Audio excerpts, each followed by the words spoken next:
Well, let's turn our attention to another story. Violence against women, also known as gender-based violence, is collectively violent acts that are primarily or exclusively committed against women. Sometimes considered a hate crime, this type of violence targets a specific group with the victim's gender as a primary motive. Let's take this report. Violence against women is a worldwide malaise eating deep into the fabric of society. It has become common to see women violated in different aspects of life by their male counterparts, be it their fathers, brothers, husbands, or for that matter, total strangers. Unfortunately, women bear the brunt of a lot of violence in our society and silently cover them up so as to avoid stigmatization or protect their families. Issues like sexual harassment, trafficking in women and girls, sex selection, early marriage, female genital mutilation are fast becoming epidemics plaguing Nigeria, as it is the case globally. In 1992, the United Nations General Assembly Declaration on Elimination of Violence Against Women provided a framework for action on the pandemic. But more than 20 years later, 1 in 3 women still experience physical or sexual violence, mostly by an intimate partner. The strong laws are important. We've talked about that a little bit today, but strong enforcement of those laws is critical. Violence can negatively affect a woman's physical, mental, sexual, and reproductive health. To address this situation, it's important to enact legislation and develop policies that address discrimination against women, promote gender equality, support women, and help to move towards more peaceful cultural norms. Violence against women remains a violation of human rights that cannot be justified by any political, religious, or cultural claim. A global culture of discrimination against women allows violence to occur daily with impunity. International organizations and global advocacy agencies such as World Health Organization, Amnesty International have been calling for the eradication of violence against women and the need to help women achieve lives of equality and human dignity.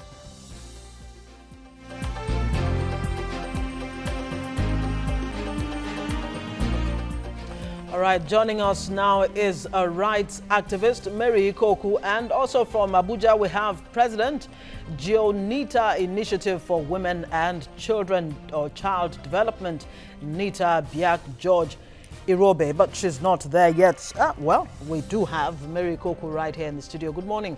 Thanks for joining us on the show. When we talk about violence against women, what exactly are we talking about? What constitutes violence against women? Many things, acts of violence constitute this. When you're talking about issues like violence against women, really, it trumps itself up as things like,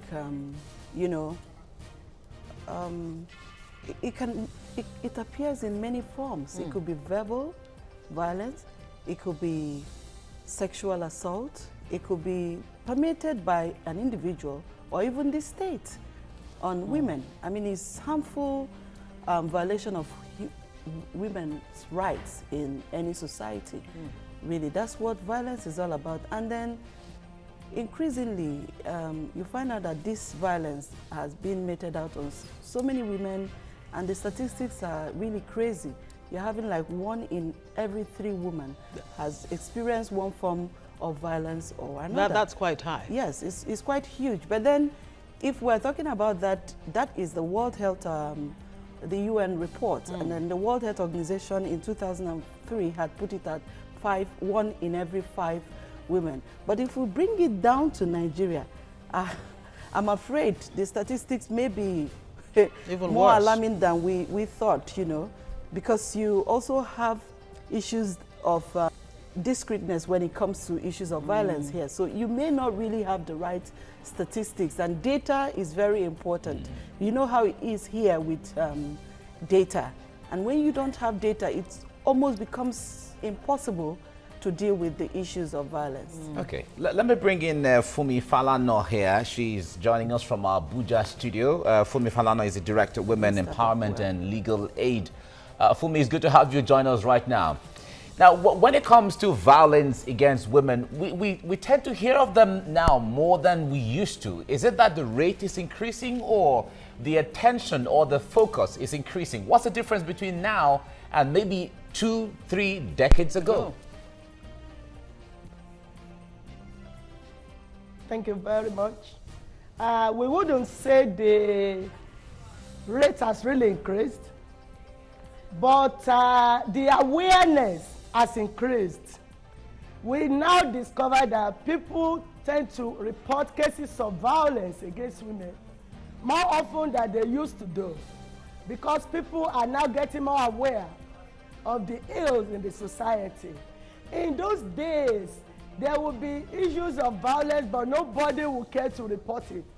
It was as if this issue is part of the society and normal in the society. But as civilization comes in and people get more aware of this situation, we now speak out.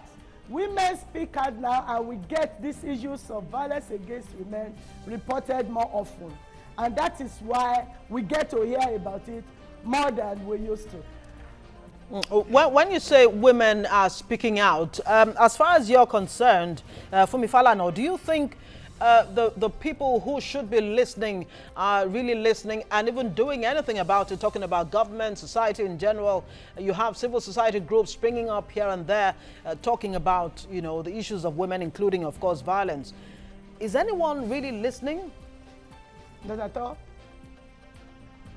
Not at all. I would not say government is listening, and I will also not say that people who are supposed to be listening are listening, because we do not have the attention and the ears of people who are supposed to listen. We do not have enough attention from these people, and that is why the issue of violence continues to increase day in, day out, despite people speaking out.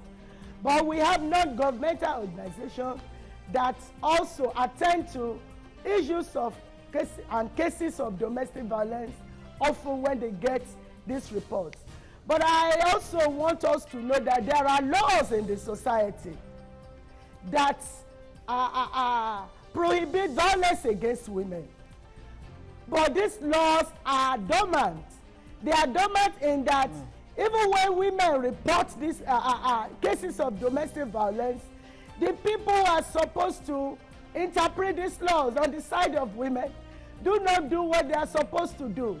And so little or nothing has been done in relation to putting this to the merest, to the barest minimum. So we believe that more attention needs to be given to the issue of domestic violence in our society. Okay, now let's take it from this perspective. Help us to understand, Mary, violence against women. What really leads to is certain where there's a violence against anybody in the first place? And from the statistics, this seems to be more within a family setting, or somewhere, someone who is supposed to be someone who close to you by family, or that kind of a setting. Why do we have these cases in the first place?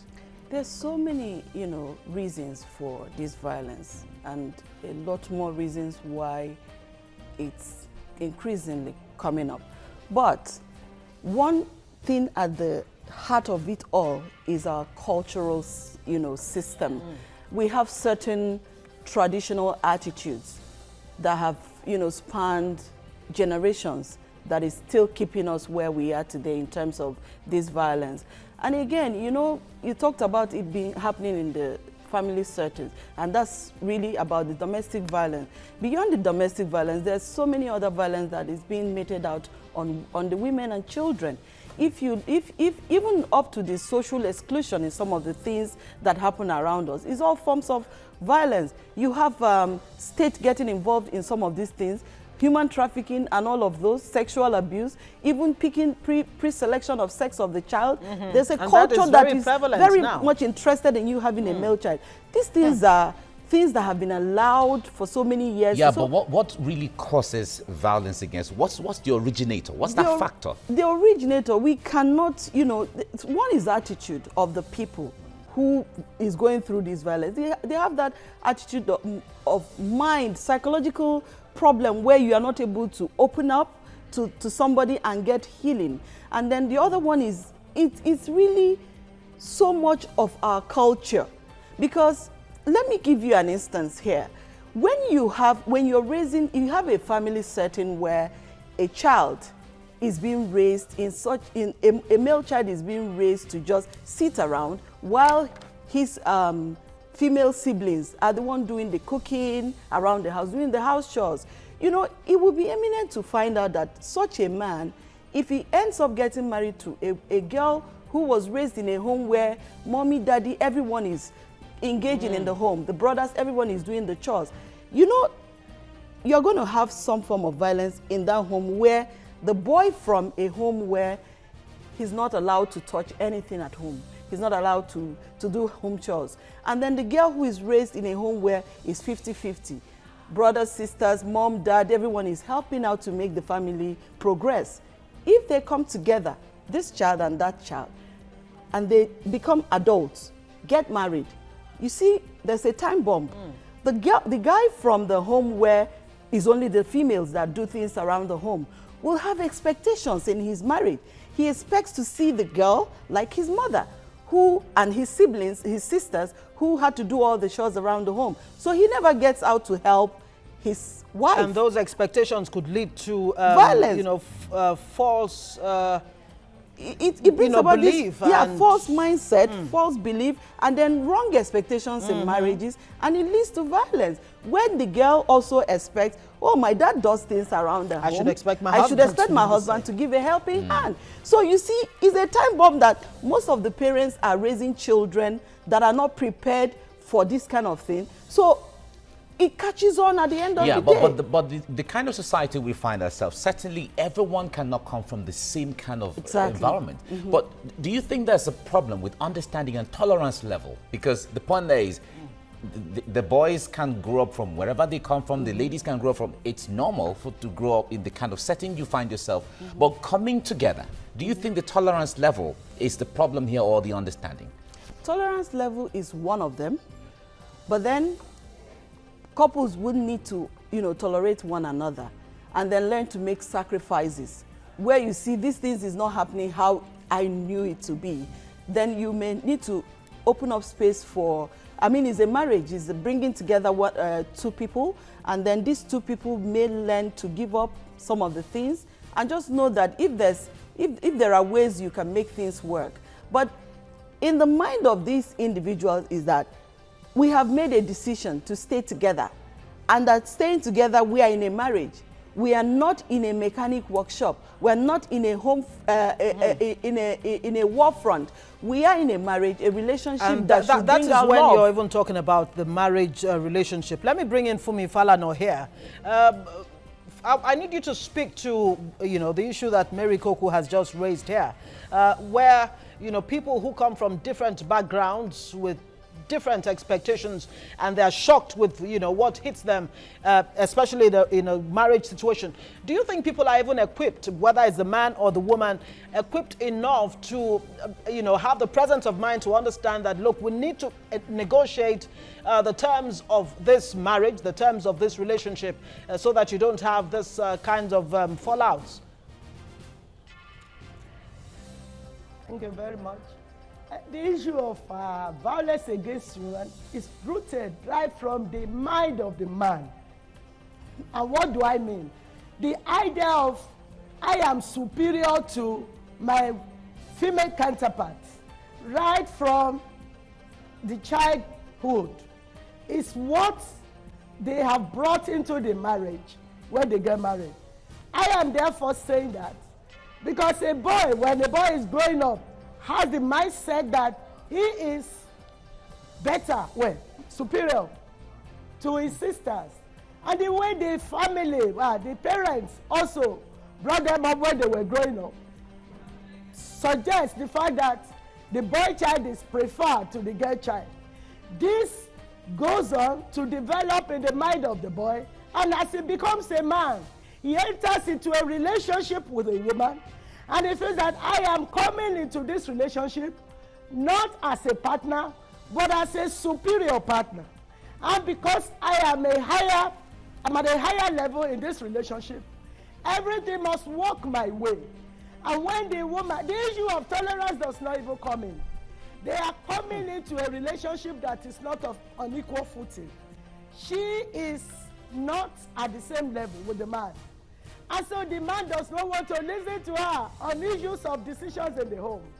The man does not regard her as a partner, but as a junior person in the home. As somebody that sometimes should be seen and not be heard. And so these are issues that accumulate into violence, disagreement. And some of the time when you see white battery, when you hear about white battery, when you hear of issues of violence in the home, you ask them what happened. It is not unconnected with the fact that the man believes he is superior to the woman. I need you to also address something. I need you to address something very quickly too. The claim in some quarters that some women actually attract violence to themselves. I would disagree with that. Well, I wouldn't know why.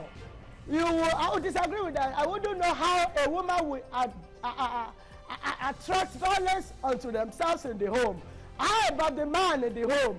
If a woman will attract violence onto herself in the home, the man should also attract violence onto himself. Because we are talking about, well, some have agreed that it is because the woman will not be submissive. Why should a woman be submissive when they are supposed to be partners? Now you also ask me, it is because a woman will want to ask for her rights in the society because she deserves her rights. There are rights granted unto her.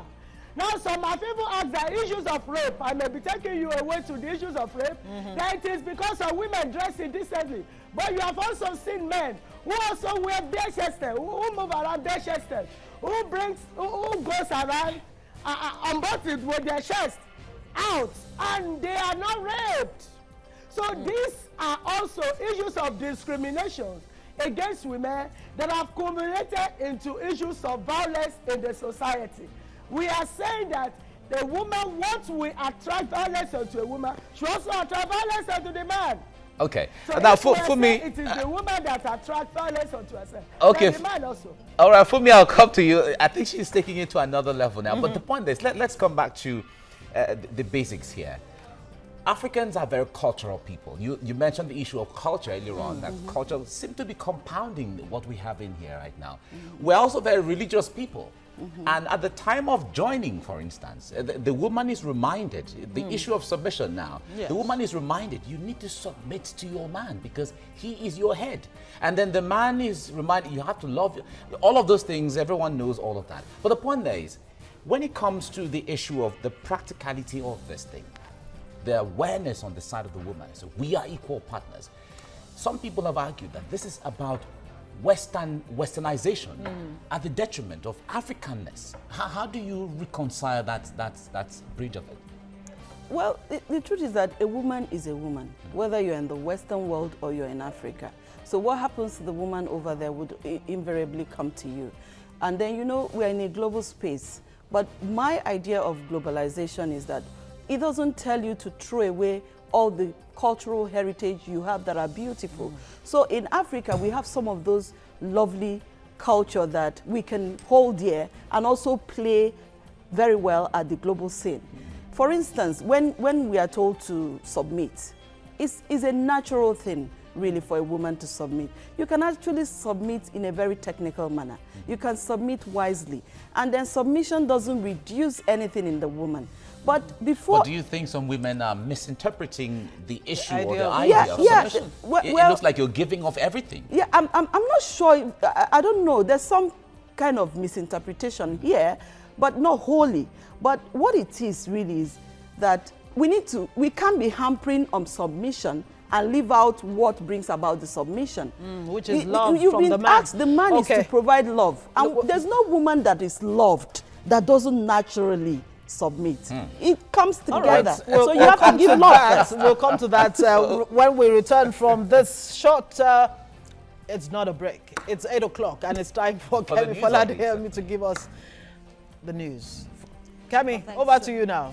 Thanks a lot, Ngozi. Indeed, this will be brief, so we can return to that very interesting conversation. In Indiago community in Enugu State, residents have been thrown into mourning following an attack by dozens of herdsmen. Eyewitnesses say the pre-dawn attack was carried out by more than 50 herdsmen armed with machetes. A Catholic seminarian was killed. The stomach of a pregnant woman slit, and 4 members of a family seriously wounded. The injured victims are in critical condition at 2 hospitals in Enugu.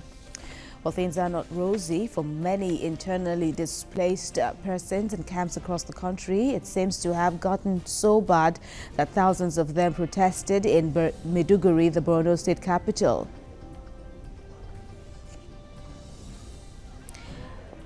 Most of the protesting IDPs are camped at Arabic Teachers College in the heart of Maiduguri. The demonstrators who were demanding for better living conditions in their camp blocked the main highway leading into the city. Borno State Deputy Governor Usman Dorkwa was quick to respond and immediately ordered that their demands be looked into. Normalcy has since returned to Maiduguri and the IDP camp. Abducted Kaduna State lawmaker Ibrahim Ismail has been released. The Kaduna State Police Command spokesman Ali Usman said the lawmaker has been released and now reunited with his family. Usman didn't say if any ransom was paid or if any arrest was made. The lawmaker will represent Tudunwada constituency in the State Assembly was abducted at his residence in Abakwa area of Kaduna on Tuesday. Finally, the Comptroller General of the Nigeria Immigration Service insists that the 2,000 people issued letters of recruitment last year will have to undergo screening. Mohammed Babandede said only candidates who are successfully screened will be reabsorbed to the service. The immigration chief acknowledges that the service erred by issuing the letters of employment in the first place. Now let's get to know more about violence against women and what we can do basically to stop the scourge. Back now to Mike and Ngozi. Thank you, Kemi, for the updates.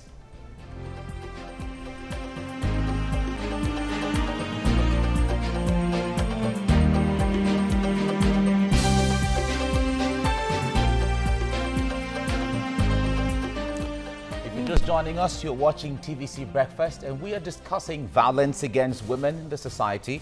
Statistics have shown that some of the cases are becoming more glaring now as people are coming out, people are becoming more aware of the issues of violence and people demanding their rights in the society. We have in the studio Mary Koku.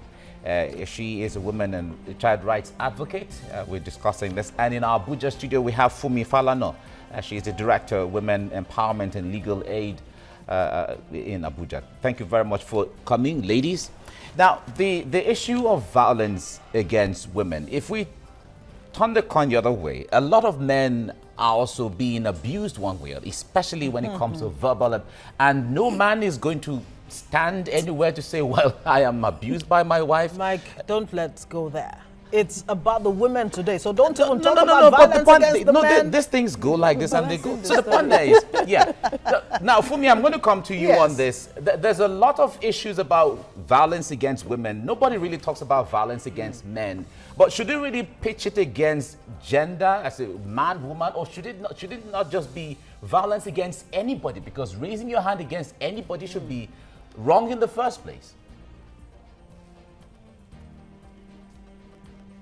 Thank you very much. Violence can be against anybody. And that is why the recent bill is tagged violence against all persons.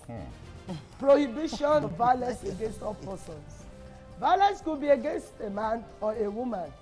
But we have discovered that in our society, it is more rampant against women.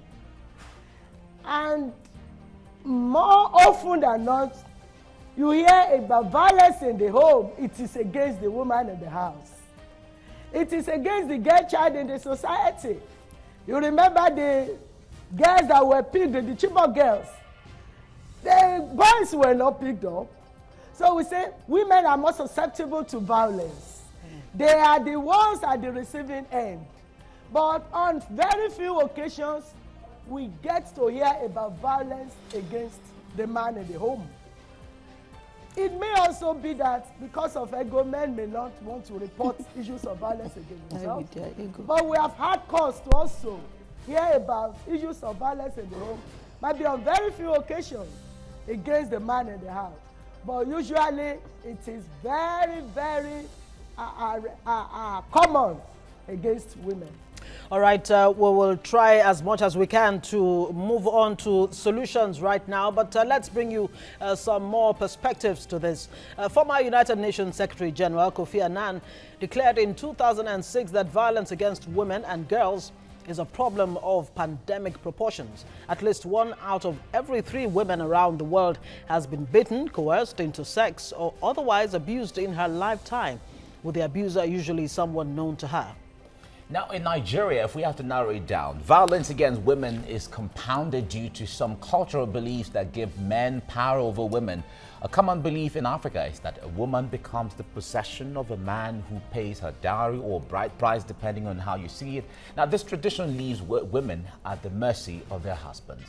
Under the provisions of the Penal Code applicable in the northern part of Nigeria, violence against women is encouraged because wife beating can be done for the purpose of correction.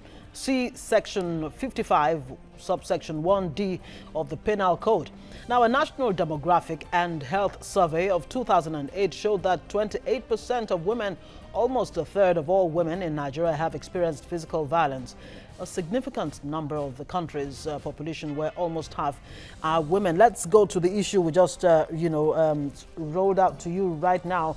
A practice where in the northern part of the country, you're actually permitted by law to lay a hand on a woman, punish the woman for wrongdoing. Is there a need, an urgent one, to reform these laws? Because some have actually described these laws as the number one form of violence against women.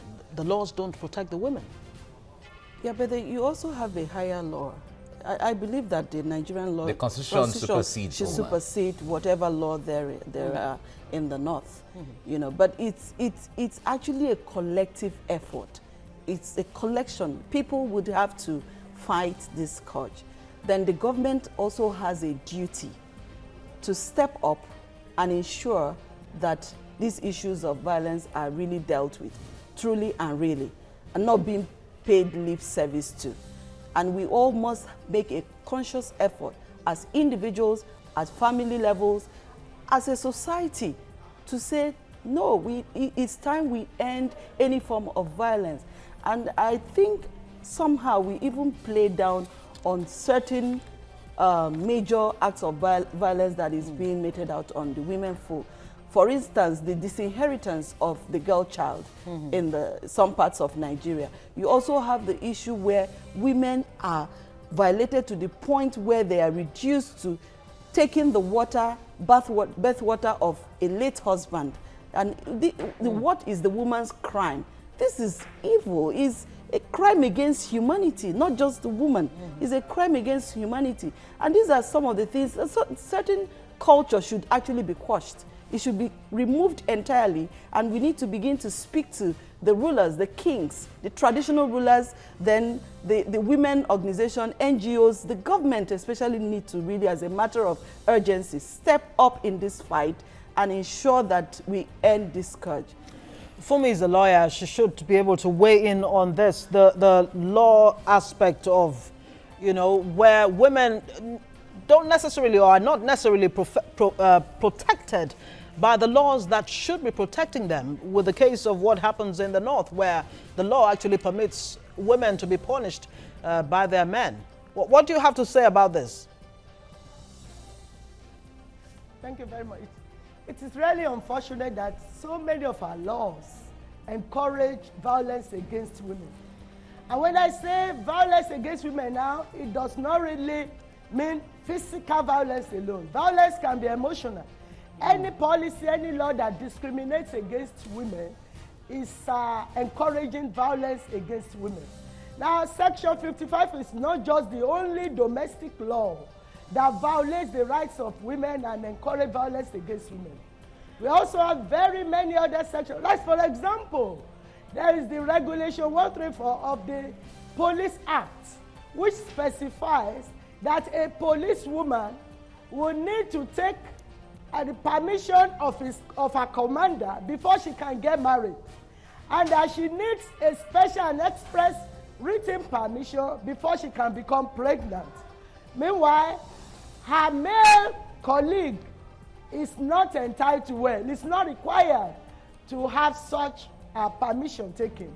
And so such a law is patently discriminatory and encourages violence against women.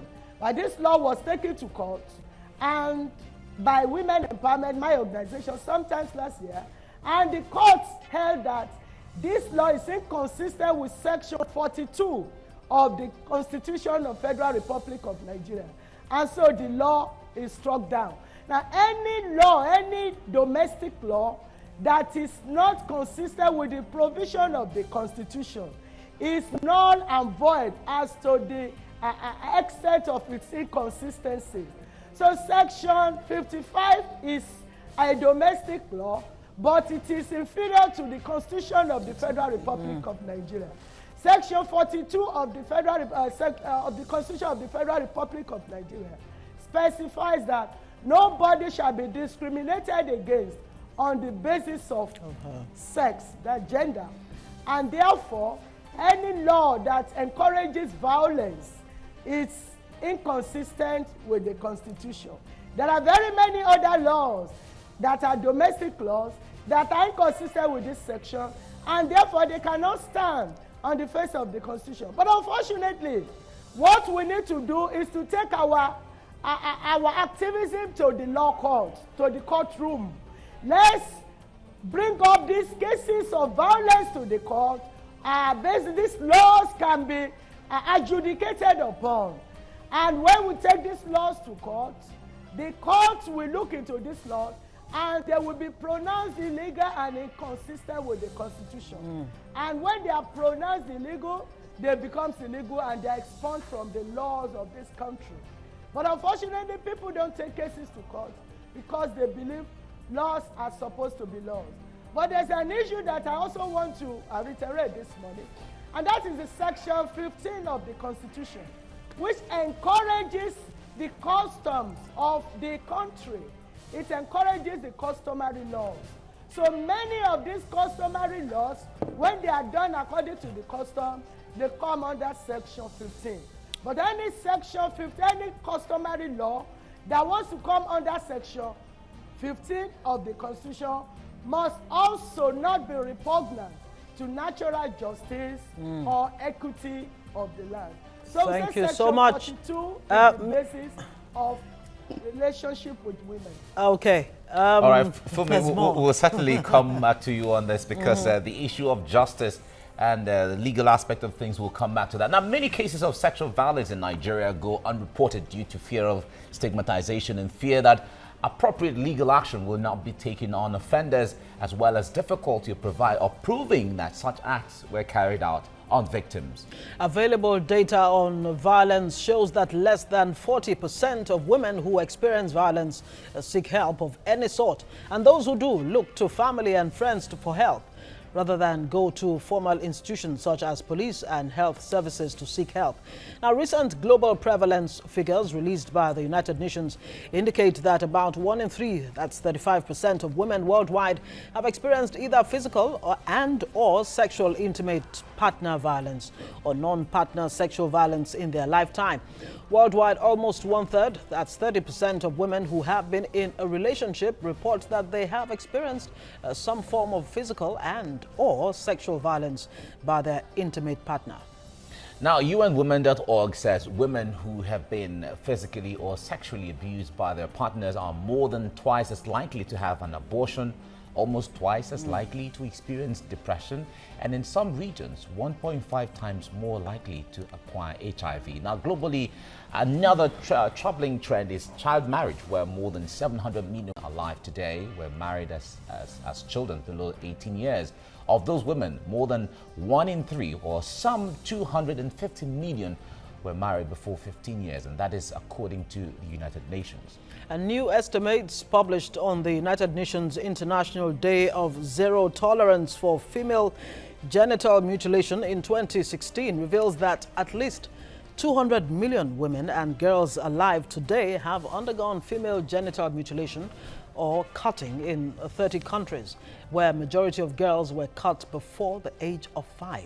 Now, adult women account for almost half of all human trafficking victims detected globally. The women and girls together account for about 70%, with girls representing 2 out of every 3 child trafficking victims. And no fewer than 119 countries have passed laws on domestic violence, 125 have laws on sexual harassment, and 52 have laws on marital rape.